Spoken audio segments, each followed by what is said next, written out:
Sage Forsaken here, and today we're looking at Specialist Shift from the Final Faction. The original artwork they made for this figure actually only had one sword, you can see, and basically that means that they actually went back to the drawing board and actually improved this figure, in my opinion. She does come with two swords, cross swords across her back, and you can see in the packaging here they are dual swords in a sleeve that helps hold them in. She can peg into her back. Artwork is really cool on these cards, like we've been seeing, and you get the colorful artwork. You get a really great drawing on the figure. It's in a really displayable artwork in a lot of ways. The biggest thing, of course, is there is a bio on the back for each figure. So I'm gonna pause this, or no, you're gonna pause this, I guess, if you need to read this now that I have it in focus. Let's get the figure out. So with the cross swords on the back, like they slide out of this little thing that pegs into her back, and they are bent when you come out of the package, at least mine were. You could easily heat these up. I was able to sort of, bend them back into shape while I was doing my review here. To be a little bit straighter, but you don't necessarily need to take the time to do all that. You can, like I said, if you heated them up and kind of put them in a book, they would straighten right out. When they cooled off, they would be straight. Like hit them with a hairdryer or something of that nature for like 30 seconds, and then put them in a book so they're flat, or put a book on top of them so they're flat, and they'll straighten right back out. This is, of course, the peg that pegs in the back. You do have to turn the head to get it to peg in right because of the hair. They did a good job of changing the hair, I guess. Probably why they originally went with just one sword is they were worried about her hair being in the way for two swords. But they got even though the hair is stiff, they've got it sculpted so that kind of swoops out over where the swords go in. But it doesn't look too bad even if the figure doesn't have the swords on her back. And I'm not showing you any of this. Let me get this all pegged in here so I can show you. Let me slide this in here. The good thing is that the figure will hold the swords, and they'll slide right into the back of the figure. So the head does turn left and right, but the hair gets in the way. So you can't really get too much head spinning action, unfortunately. You can't do Exorcist on her. Like I said, this is with the peg. Let me get this to focus. There we go. Like I said, you can slide these swords right into this holster.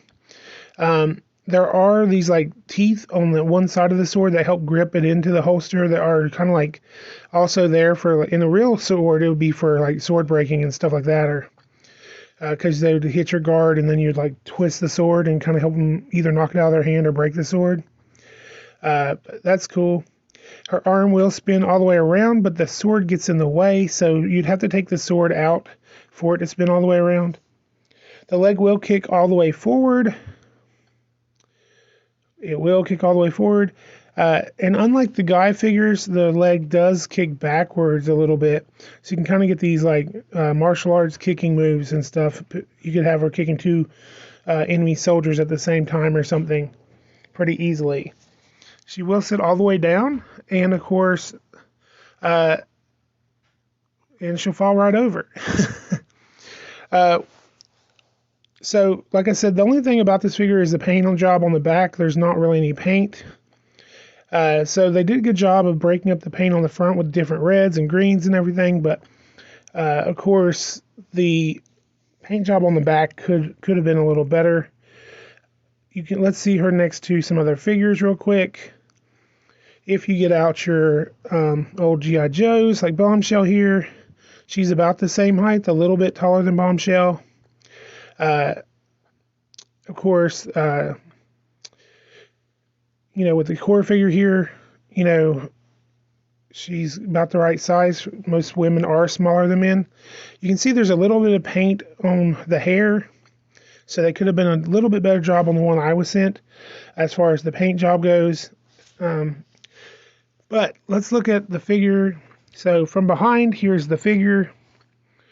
And you can see, it's just a black mass pretty much, except for the gloves and the boots at that point. because the paint job does not go all the way around the figure. Though this is a dollar figure, the fact that they have more than one color on a dollar figure, or two colors or three colors, they have like four colors between skin tone, the gloves, the red and the black. It's really a good value. So don't get me wrong. These guns, if they're the bigger guns, they won't work unless she's on this board, because her feet are smaller than the guy figure's feet, and she would fall right over. The little pistol probably would be okay. But and I was able to get the machine gun to work here if I put her foot up on that little plate there. But there's no way she could hold this rocket launcher unless she was on the hoverboard. Just so you know. She looks like she's going to fire that rocket, then grapple away. So anyway, I hope you liked my review of the Shift figure from the Final Faction. As always, like, comment, and subscribe. Tell me what you think about these figures. Tell me if you're finding them in your area. I know the human figures seem to be harder to find than the alien figures a lot of places. Like, comment, and subscribe, and pour on the plastic.